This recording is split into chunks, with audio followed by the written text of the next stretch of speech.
Welcome all in our today's lecture. So in this lecture, we are trying to solve some examples in which one variable is treated as a constant. Okay. So our next bit is examples on variable to be treated as constant. Okay. So if x is equal to function of r and theta and y is another function of r and theta, then partial derivative of x with respect to r with suffix theta. Okay, that means here theta treated as constant. Okay, या फॉर्म्युलामध्ये काय theta जो आहे तो काय असणार आहे, constant असणार आहे आणि आपल्याला x चा derivative with respect to r घ्यायचा आहे. तर या केसमध्ये सुरुवातीला डेरिव्हेटिव्ह घेण्या अगोदर काय करायचं आपल्याला दिलेलं जे फंक्शन आहे ते फंक्शन व्हेरिएबल x r आणि थीटा मध्ये लिहायचं आहे. ओके, जनरली चार व्हेरिएबल असणार आहेत, इथे चार व्हेरिएबल आहेत पहा, x y r आणि थीटा. तर सुरुवातीला चेक करायचं आपल्याला डेरिव्हेटिव्ह कोणता हवा आहे. आपल्याला x चा डेरिव्हेटिव्ह हवा आहे विथ रिस्पेक्ट टू r आणि थीटाला कॉन्स्टंट ट्रीट करायचं आहे. म्हणजे आपल्या इक्वेशन मध्ये हे तीन व्हेरिएबल असले पाहिजे. असं इक्वेशन दिलेलं आहे का ते चेक करायचं. जर दिलेलं नसेल तर आपण या तीन व्हेरिएबल मध्ये ते इक्वेशन आणायचं आहे. ओके, आणि ते आणण्यासाठी ही दिलेली दोन इक्वेशन आहेत त्यांचीच मदत घ्यायची आहे. म्हणजे चौथा जो व्हेरिएबल याच्यामध्ये येणार आहे, x सोडला r सोडला आणि थीटा सोडला, तर चौथा व्हेरिएबल उरलेला कोणता आहे y, जो याच्यामध्ये नाहीये. तर या दोन इक्वेशन मधून त्या दोन इक्वेशनची मदत घेऊन तो व्हेरिएबल एलिमिनेट करायचा, काढून टाकायचा आणि या तीन व्हेरिएबल मध्ये ते फंक्शन आणायचं आहे आणि मग त्या फंक्शनचा डेरिव्हेटिव्ह घ्यायचा विथ रिस्पेक्ट टू r आणि थीटाला कॉन्स्टंट ट्रीट करायचा आहे. ओके, अशा या टाइपचे एक्झाम्पल आहेत आणि सगळे फॉर्म्युले तसेच आहेत. पुढचा फॉर्म्युला पण तोच आहे. काय म्हणते, partial derivative of r with respect to x treating y constant. So first of all, write our function in terms of r, x and y. Okay, mostly write this r as a function of x and y. Okay, शक्यतो काय करायचं आपल्याला, r चा derivative हवा with respect to x आणि y ला constant treat करायचे. Generally r is equal to function of x y असं लिहिता येते का बघायचं. लिहिता येत असेल तर लिहायचं, येत नसेल तर मग या तीन व्हेरिएबल मध्ये कुठलंही फंक्शन आलं तरी चालतं. ओके, म्हणजे याच्यामध्ये थीटा दिसत नाही, म्हणजे आपल्याला आपल्या इक्वेशन मधून थीटा एलिमिनेट करायचा आहे. ओके, जर या तिघामधलं इक्वेशन नसेल तरच ते करायचं. ठीक आहे, तर सिमिलरली आपण बाकीच्या याच्यासाठी पण लिहू शकतो. पुढे एक नोट दिलेली आहे का, समजा आपल्याला ते मेन्शनच केलं नसेल, पार्शियल डेरिव्हेटिव्ह ऑफ x आपल्याला इथं विचारलेला आहे, इथं मेन्शन केलेलं नाही की कोणाला कॉन्स्टंट म्हणून ट्रीट करायचं आहे. तर या केसमध्ये ऑब्विसली पीअर कोणाची असणार आहे, पीअर असणार आहे x आणि y ची आणि दुसरी पीअर असणार आहे r आणि थीटाची. ओके, तर आपण with respect to x differentiate करतोय, तर x च्या जोडीला दुसरा कोणता व्हेरिएबल आहे y, तर त्या y ला कॉन्स्टंट ट्रीट करायचा आहे. Similarly with respect to y partial derivative घेत असेल तर x ला कॉन्स्टंट ट्रीट करायचा आहे.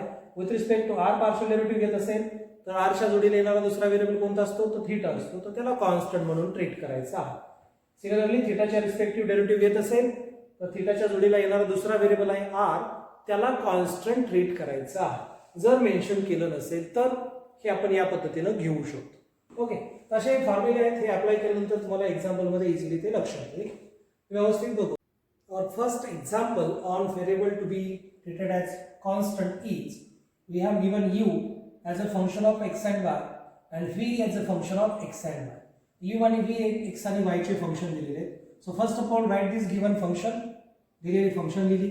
आता बघा आपल्याला काय हवं, इथं सफिक्सला y दिसतोय, v दिसतोय, x दिसतोय, u दिसतोय, म्हणजे हा व्हेरिएबल ट्रीटेड ॲज अ कॉन्स्टंटचं एक्झाम्पल आहे. तर सुरुवातीला u चा पार्शियल डेरिव्हेटिव्ह घ्यायचा आपल्याला विथ रिस्पेक्ट टू x आणि y. या केसमध्ये आपल्याला फंक्शन जे आहे ते u x आणि y मध्ये पाहिजे. तर सुरुवातीला दिलेल्या इक्वेशन मध्ये आहे का इक्वेशन एखादं, दोन दिलेले, त्याच्यापैकी एखादं इक्वेशन आहे का ज्याच्यामध्ये फक्त u x आणि y आहे. ओके, या ठिकाणी चार व्हेरिएबल काय आहेत, u आहे, v आहे, x आहे आणि y आहे. आपल्याला कोणत्या तीन व्हेरिएबल मध्ये पाहिजे, u x आणि y मध्ये पाहिजे, म्हणजे आपल्याला त्याच्यामध्ये v नको आहे. ओके, असं एक्झाम्पल आहे का ज्याच्यामध्ये u x y आहे आणि v नाहीये. तर हे पहिलंच इक्वेशन आहे ज्याच्यामध्ये u आहे, x आहे, y आहे, परंतु v नाहीये. ओके, v नसला पाहिजे, म्हणजे याला आपल्याला डिफरन्शिएट करायचं u ना with respect to x treating y constant. So differentiate equation 1 with respect to x treating y constant. So derivative become derivative of u with respect to x and we are treating y constant, so write this y as a suffix, is equal to partial derivative of ax with respect to x is a into 1 plus partial derivative of b into y become b into derivative of y is constant, so this becomes 0. So in that way we get derivative become a into 1 a, b into 0 0, a plus 0 a. So this is our equation number 3. Now our next requirement is to find derivative of x with respect to u treating v constant. So in this case we required our function in variable x, u and v. Okay, याच्यामध्ये कोण नसला पाहिजे, याच्यामध्ये y नसला पाहिजे. Okay, याच्यात y दिसत नाही म्हणजे y नकोय आपल्याला. असं इक्वेशन आहे का ज्याच्यामध्ये x, u आणि v आहे, याच्यामध्ये u आहे, x आहे पण v नाही आहे, v च्या ऐवजी नको तो आलेला आहे म्हणजे y आलेला आहे. हे आहे का तसं, तर याच्यामध्ये v आहे, x आहे पण u नाही आहे, u च्या ऐवजी आलेला आहे y. म्हणजे दोन्ही इक्वेशन आपल्याला चालत नाहीत. आपल्याला या दोन इक्वेशनची मदत घेऊन आपल्याला काय नकोय, y नकोय, तो y एलिमिनेट करायचा. पहिल्या इक्वेशन मध्ये y चा कोएफिशियंट b आहे, दुसऱ्यामध्ये y चा कोएफिशियंट आहे a. या पहिल्या इक्वेशनला a ने मल्टिप्लाय करा जो की दुसऱ्या इक्वेशन मधला y चा कोएफिशियंट आहे, आणि दुसऱ्याला पहिल्यामधल्या y च्या कोएफिशियंटने म्हणजे b ने मल्टिप्लाय करा आणि दोघांची बेरीज घ्या कारण या ठिकाणी अपोजिट साइन आहे. So I will write this as equation 1 into a. 2 मधला y चा कोएफिशियंट a आहे, त्याने इक्वेशन 1 ला मल्टिप्लाय करा आणि 1 मध्ये y चा कोएफिशियंट आहे b, त्याने इक्वेशन 2 ला मल्टिप्लाय करा. ओके, आणि इथं प्लस साइन आहे, इथं मायनस साइन आहे, म्हणजे आपल्याला काय करायचं, दोघांची बेरीज घ्यायची अपोजिट साइन असल्यामुळे. हे मल्टिप्लाय करून डायरेक्ट मी लिहितोय पहिल्या इक्वेशनला a ने मल्टिप्लाय केलं त्याला au equal to abx plus aby, आणि दुसऱ्या इक्वेशनला सॉरी abx नाही तिथं a ने मल्टिप्लाय केलं a into a square a.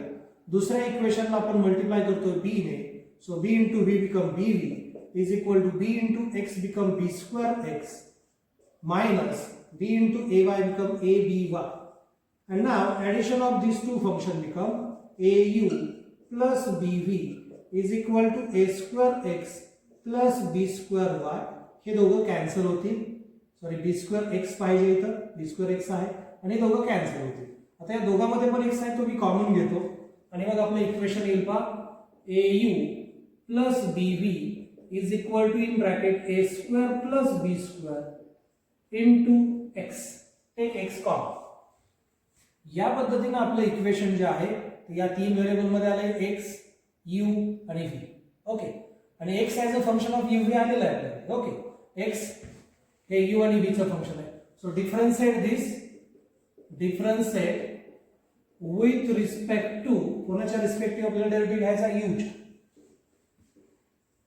treating which variable constant, so treating v constant,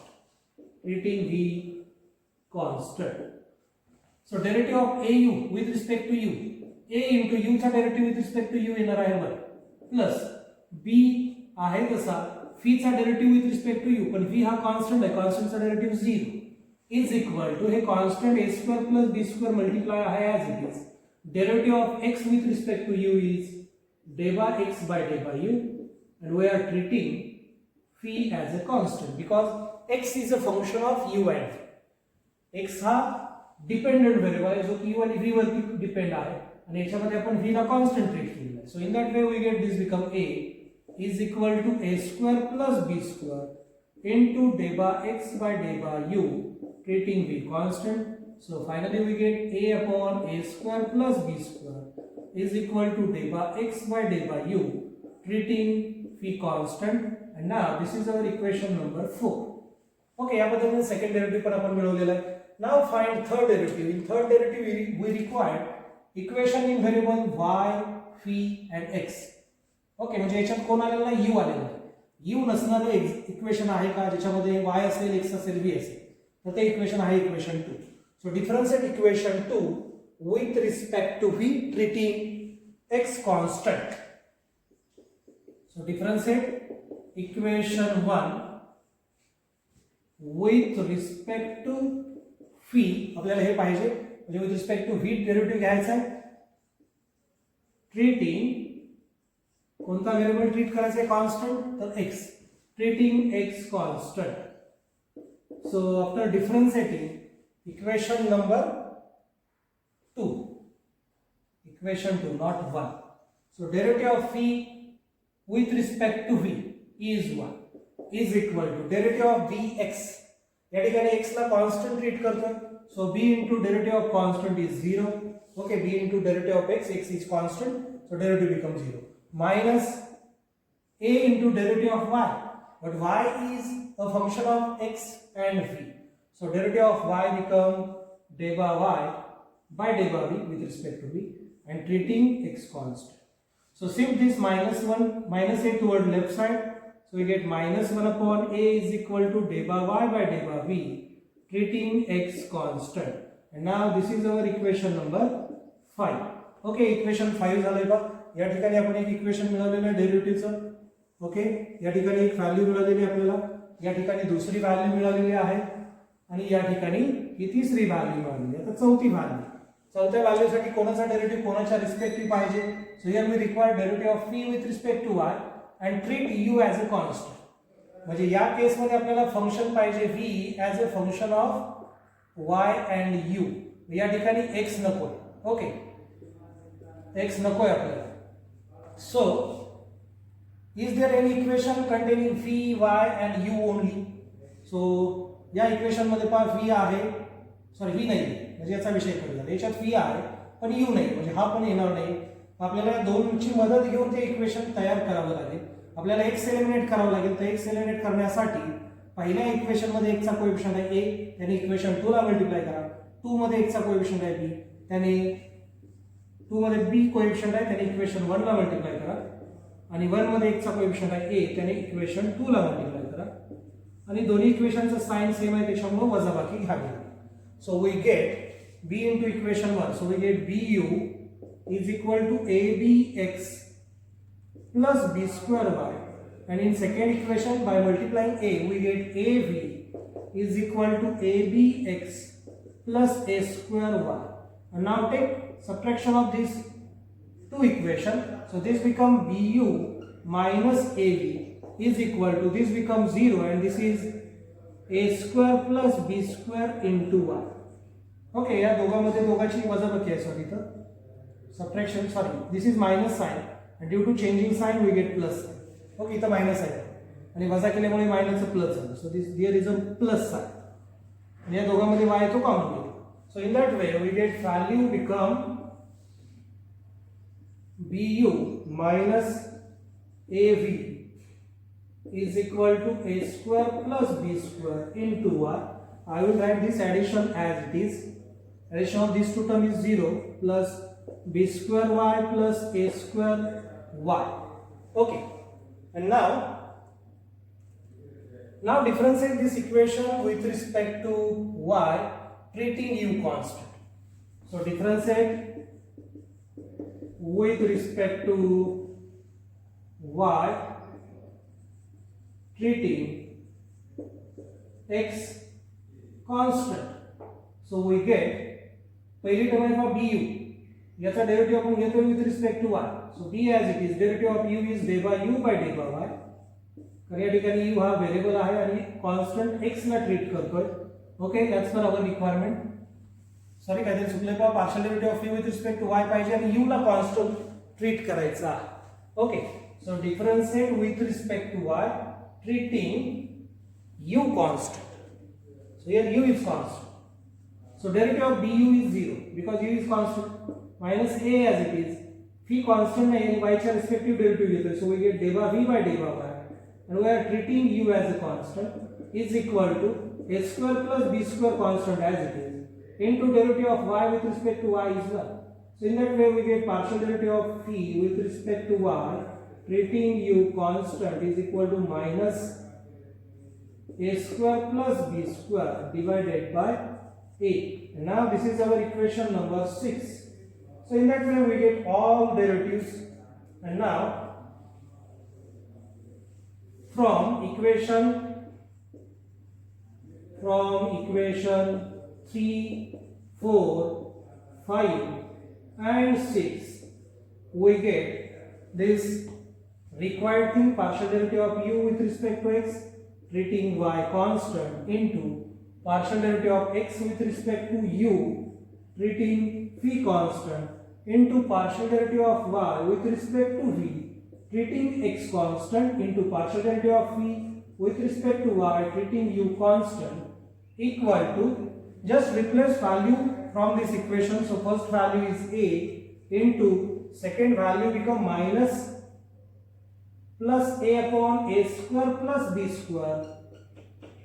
Third value is minus 1 upon a, and last value is minus a square plus b square divided by a.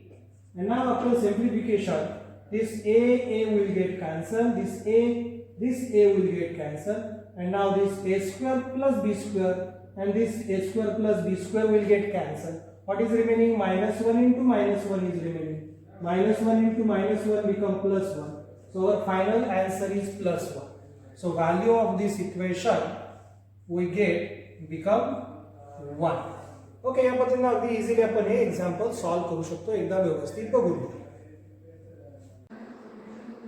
Our next example on variable treated as a constant is given example. We have given x as a function of r and theta and y is also a function of r and theta.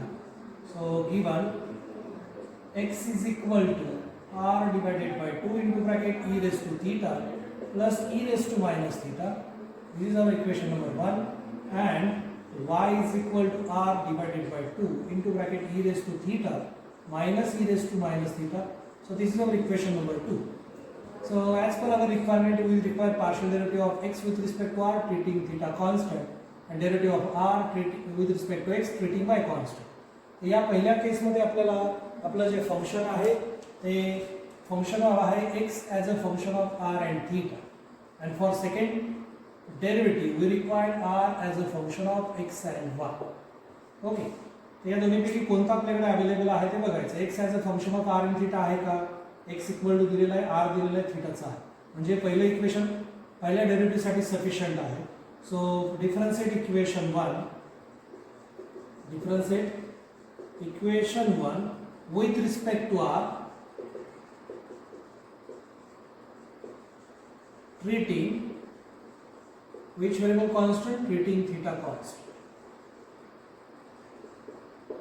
So we get derivative become derivative of x with respect to r and we are treating theta constant. Okay, x हा dependent variable आहे, त्याच्यामुळे त्याचा derivative 0 येणार नाही. Equal to derivative with respect to r घेतोय आणि हे total थीटाचं फंक्शन आहे, थीटा कॉन्स्टंट आहे. म्हणजे याच्यामध्ये e raise to theta plus e raise to minus theta upon two काय आहे, कॉन्स्टंट असणार आहे. Derivative of r is 1 into multiply constant 1 upon r into e raise to theta plus e raise to minus theta as it is. So this equation become partial derivative of x with respect to r treating theta constant is equal to e raised to theta plus e raised to minus theta divided by r. Okay, so this is equation number 3. So as per requirement here we have find first partial derivative. Now for second partial derivative we require r as a function of x and theta. आणि या दोन्हीपैकी एकही function तसं नाही. r as a function of x and theta, x आणि y नाही आहे. याच्यामध्ये थीटा, याच्यामध्ये पण थीटा, म्हणजे थीटाचं फंक्शन आहे. या ठिकाणी आपल्याला काय करावं लागेल, रिमूव्ह करावं लागेल, एलिमिनेट करावं लागेल. मग ते करणार कसं, तर या ठिकाणी बेरीज वजाबाकी करून ते होणार नाहीये. आपल्याकडे एक स्टँडर्ड फॉर्म्युला आहे बा. So using this result, using e raised to theta plus e raised to minus theta divided by 2 is equal to असते पहा हे cos hyperbolic theta फंक्शन असते, हे exponential hyperbolic function in terms of exponential function, and e raised to theta minus e raised to minus theta divided by 2 becomes sin hyperbolic theta. Okay, so using this result in equation 1 and 2, so equation 1 become x is equal to r into cos hyperbolic theta and y is equal to r into sin hyperbolic theta. So now again we can't remove this function of theta. So for removing this function of theta we want to square these two function and then take addition. So squaring, after squaring we get x square is equal, या ठिकाणी product आहे त्याच्यामुळे square separate होईल पहा, r square into hyperbolic cos theta square and y square is equal to r square into hyperbolic function square of theta. And now take addition of these two functions. Now adding we get x square plus y square. डाव्या बाजूची बेरीज होईल, उजव्या बाजूची बेरीज होईल. r square into cos square cos hyperbolic square theta plus r square into sin hyperbolic square theta. Now take r square common outside. So what is remaining? Hyperbolic cos square theta plus hyperbolic sin square theta is remaining. So we know that value of this function is 1. Since value of this function is 1, so we get x square plus y square is equal to r square. या पद्धतीने r हे x आणि y चे function आपल्याला भेटलेले आहे. And now differentiate this with respect to x treating y constant. With respect to x derivative घेतोय पहा, x स्क्वेअर चा डेरिव्हेटिव्ह 2x येईल प्लस y चा डेरिव्हेटिव्ह 0 येणार आहे कारण y ला कॉन्स्टंट ट्रीट केलेला आहे इज इक्वल टू r हे डिपेंडंट व्हेरिएबल आहे त्याच्यामुळे r स्क्वेअर चा डेरिव्हेटिव्ह येईल 2r into डेबा r by डेबा x and here we are treating y as a constant. So this 2 will get cancelled कारण 2x plus 0 2x येणार आहे आणि मग हा r जो आहे त्याला मी रिप्लेस करतो लेफ्ट साइडला शिफ्ट करतो. So we get partial derivative of r with respect to x treating y constant is this equation. And now equate this equation 3 and equation number 4. आता या ठिकाणी e raised to theta plus e raised to minus theta upon r आलेलं आहे, या ठिकाणी आलेलं आहे x upon r. आपलं जे इक्वेशन 1 आहे x चं त्याच्यावर x ची व्हॅल्यू आपण याच्यामध्ये पुट करू शकतो. So put value of x from equation 1. So here after putting value of x we get this 1 upon r as it is into value of x. Value of x is r divided by 2 into e raised to theta plus e raised to minus theta is equal to partial derivative of r with respect to x treating y constant as it is. And now this r will get cancelled. What is remaining? E raised to theta plus e raised to minus theta divided by 2 is remaining. And this is the required partial derivative of r with respect to x treating y constant. And now this is our equation number 4. And from equation 3 and 4,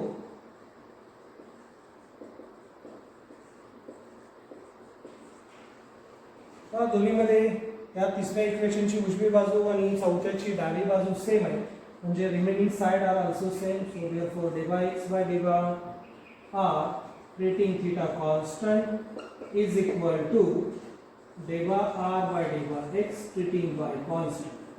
So in that way we can prove this very easily. Okay, try to solve these two examples at home. So in first example we have given x as a function of theta and u, y is also a function of theta and u. Okay, and we require derivative of x with respect to u treating theta constant. म्हणजे आपल्याला या ठिकाणी हे जे function आहे ते x चं function हवं आहे in terms of u and theta. तर ते सुरुवातीला दिले का बघायचं, या दोन्हीपैकी आहे याच्यात x आहे u आहे थीटा y नाही आहे म्हणजे हे फंक्शन आपल्याला डायरेक्ट डिफरन्शिएट करता येते विथ रिस्पेक्ट टू u आणि पहिला डेरिव्हेटिव्ह आपल्याला मिळून जाईल. ओके, सेकंड साठी आपल्याला u derivative of u with respect to x treating y constant म्हणजे या ठिकाणी आपल्याला u हे फंक्शन हवं आहे कोणाचं x आणि y चं म्हणजे याच्यात phi हा व्हेरिएबल नको पण असं फंक्शन आपल्याकडे नाही. सिमिलरली हे दुसरं आहे का u as a function of xy आपल्याला हवा आहे. ओके, जर तुम्ही u हे फंक्शन xy मध्ये फाइंड केलं तर हे दोन डेरिव्हेटिव्ह आपण इझिली फाइंड करू शकतो आणि मिडलचं जे फंक्शन आहे ते आपल्याला हवं आहे y as a function of u and theta आणि ते आपल्याकडे अवेलेबल आहे y as a function of theta and u. म्हणजे फक्त हे फंक्शन आपल्याला फाइंड करावं लागेल u as a function of theta and u. मग त्याच्यासाठी आपल्याला काय करावं लागेल, थीटा एलिमिनेट करायचं, थीटाचं फंक्शन याच्यावरून सेपरेट करायचं. तर आपल्याला भेटेल xu is equal to cos theta आणि या इक्वेशन वरून भेटेल yu is equal to sine theta. याचा स्क्वेअर करायचा आहे squaring. After squaring we get x square u square is equal to cos square theta and y square u square is equal to sine square theta. Square केलं का केलेलं या ठिकाणी तरी trigonometric function आलेले ते थीटाचं फंक्शन आपल्याला नको आहे त्याची व्हॅल्यू कॉन्स्टंट आली पाहिजे आणि ती कधी येते आपल्याला माहिती आहे साइन कॉस फंक्शन असेल त्यांच्या स्क्वेअरची ॲडिशन असेल तर ती 1 येते. मग या दोघांची ॲडिशन घ्यायची. Addition become x square u square plus y square u square is equal to cos square theta plus sine square theta. And we know that cos square theta plus sin square theta is 1. So take u square common from these two equations, we get x square plus y square into u square is equal to 1. So in that way we get value of u square is equal to 1 upon x square plus y square. And that means this is a function of u in terms of x and y. This is function u in terms of x and y. आणि याच्यावरून मग आपण easily हे दोन derivative आपण या ठिकाणी find करू शकतो. आणि एकदा ते दोन डेरिव्हेटिव्ह आपण फाइंड केले की त्याच्यामध्ये कुठेतरी टर्म येईल 1 upon x square plus y square. तर त्याच्याऐवजी यू स्क्वेअर आपल्याला रिप्लेस करायचा आहे. एवढं लक्षात ठेवा. जिथं 1 upon x square plus y square येईल त्या ठिकाणी यू स्क्वेअर रिप्लेस करायचा आणि सिम्प्लिफाय केल्यानंतर आपल्याला फायनल आन्सर मिळून जाईल 1. सिमिलरली हे एक्झाम्पल आहे पहा. या ठिकाणी आपल्याला यूचा derivative with respect to x पाहिजे आणि वाय कॉन्स्टंट असणार आहे. तर या ठिकाणी आपल्याला हवा you as a function of x and Y. Here is also required v as a function of x and y. Okay. पण तसं फंक्शन आपल्याकडे नाही. याच्यामध्ये फक्त u x y नाही v पण आलेलं आहे आणि याच्यामध्ये u पण आलेलं आहे. म्हणजे हे सिम्प्लिफाय करावं लागेल. ही सिम्प्लिफाय करण्यासाठी ux plus v y is equal to 0 आपल्याकडे आहे.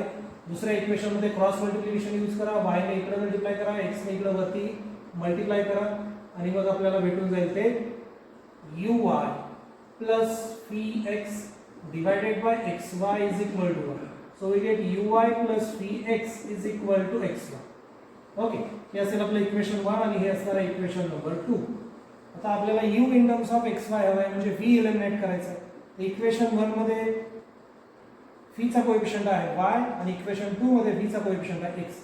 तर x ने मल्टिप्लाय करा इक्वेशन 1 ला आणि त्याच्यातून वजा करा y into equation 2. So we get u as a function of x and y. आणि सिमिलरली u एलिमिनेट करण्यासाठी इक्वेशन 2 मधला u चा कोएफिशिएंट आहे y. त्याने इक्वेशन 1 ला मल्टिप्लाय करा आणि त्याच्यातून वजा करा इक्वेशन 2. त्या इक्वेशन 2 ला 1 मधल्या x च्या कोएफिशिएंटने u च्या कोएफिशिएंटने मल्टिप्लाय करायचे म्हणजे x ने मल्टिप्लाय करायचे आणि हे केल्यानंतर आपल्याला भेटेल v as a function of x and y. Okay. आणि मग ते डिफरन्शिएट केल्यानंतर हे दोन डेरिव्हेटिव्ह येतील आणि मग त्या दोघांची वजाबाकी घ्या. आपल्याला हा रेशो मिळून जाईल. ओके. ही दोन एक्झाम्पल घरी सोडवण्याचा तुम्ही प्रयत्न करा. थँक्यू.